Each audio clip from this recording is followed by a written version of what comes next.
সত্য। এই যে আমরা বলি ফেসবুকে এত বেশি ছবি দিয়েন না ভাই, ছবি তুলেন না, ছবি তুলেন না, বারবার যে বলি নিষেধ করি, কারণ কি জানেন? একটাই কারণ, বিকজ চোখ লাগাটা সত্য। নবী সাল্লাল্লাহু আলাইহি ওয়াসাল্লাম বলেছেন ইন্না আইনাল হক, চোখের নজর সত্য। নবী করিম সাল্লাল্লাহু আলাইহি ওয়াসাল্লাম বলেছেন এটা সত্য, কারণ নবী করিম সাল্লাল্লাহু আলাইহি ওয়াসাল্লাম যা বলেছেন সাদাকাল্লাহু ওয়া সাদাকা রাসূলুহুল কারীম, নবী যা বলেছেন, আল্লাহ যা বলেছেন চিরায়ত সত্য, এর বাইরে কোনো সত্য আছে? খুব সতর্ক থাকবেন, আমি পরে সলিউশন বলছি আপনাদেরকে। আরেকটা বলেছি, নবী সাল্লাল্লাহু আলাইহি ওয়াসাল্লাম বলেছেন চোখের বদনজর এমন সত্য যে একটা উটকে এই রান্নার ডেকচির মধ্যে ঢুকাই ফেলতে পারে। একজন সাহাবী গোসল করছিলেন, গোসল, এটা হাদিসে সহিহ, এই আলেম ওলামা যারা আছেন তারা জানেন যে এই হাদিসে সহিহ। একজন সাহাবী গোসল করছেন, তার গায়ের চামড়াটা খুব সুন্দর ছিল, একদম স্কিনটা অনেক সুন্দর থাকে না এমন কিছু মানুষ?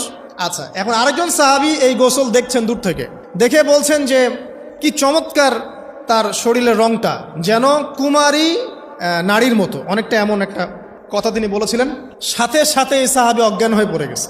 কোন সাহাবী? যিনি গোসল করছিলেন। এখন এটার আপনি কোনো ব্যাখ্যা দিতে পারবেন না, তো এখানে কোনো সায়েন্স দিয়ে বা মেডিকেল সায়েন্স দিয়ে আপনি কোনো ব্যাখ্যা করতে পারবেন না। একটা ব্যাখ্যা দিতে পারেন, কিন্তু কেন সেটা হলো সেটা আপনি অ্যান্সার খুঁজে পাবেন না।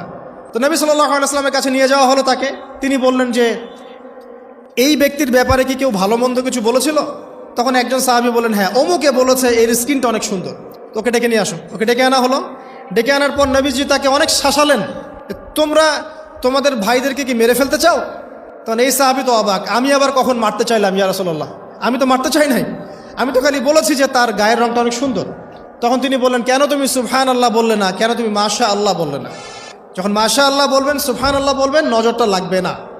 আর যখন আপনি মাশাআল্লাহ বলবেন না, সুবহানাল্লাহ বলবেন না, দেখবেন নজর লেগে গেছে। আপনি বিশ্বাস করেন ব্যবসা খুব ভালো চলছে, মানুষ বলল যে বাহ তোর তো ব্যবসা হেভি, লালে লাল শাহজালাল, ঠিক আছে, দেখবেন আপনার কেনা বেচা বন্ধ হয়ে গেছে। এরকম হবে, আমার কথাটা বিশ্বাস করেন। এটা কিন্তু সায়েন্স প্রমাণ করতে পারবেন না, আল্লাহ এবং তার রাসূল বলেছেন, তার উপরে কোনো সত্য নেই। আছে সূরা কাহফ 29 নম্বর আয়াত পড়ে দেখেন, আল্লাহ পাক বলছেন ওয়াকুলিল হাক্কু মির রাব্বিকুম, সত্য সেটাই যা তোমার রবের পক্ষ থেকে আসে। ফামান শাআ ফালইউমিন, যার ইচ্ছা হয় বিশ্বাস করুক, ওয়ামান শাআ ফালইয়াকফুর, যার ইচ্ছা হয় সে অস্বীকার করুক। এই কারণে আমরা বলি ফেসবুকে এত বেশি ছবি দেওয়া, এই আই ওয়াশ করা, এই যে শোডাউন করা, হ্যাঁ, ইসলামের কিছু কাজ করলেন একদম মানুষকে না দেখাইতে পারলে ঘুম হচ্ছে না, এগুলো বন্ধ করেন, এগুলো বন্ধ করে দেন আল্লাহর ওয়াস্তে। অফলাইনে কাজ করেন, নিজেকে গোপন করার চেষ্টা করেন। যত বেশি মানুষের কাছে নিজেকে এক্সপোজ করবেন, কাজের বরকত কমে যাবে, কাজের বরকত কমে যাবে, চোখ লাগবে, নজর লাগবে। এবং চোখ লাগা বদ নজরে বহু আলেম আস্তে আস্তে মাঠ থেকে মাইনাস হয়ে গেছে না? যায় নাই?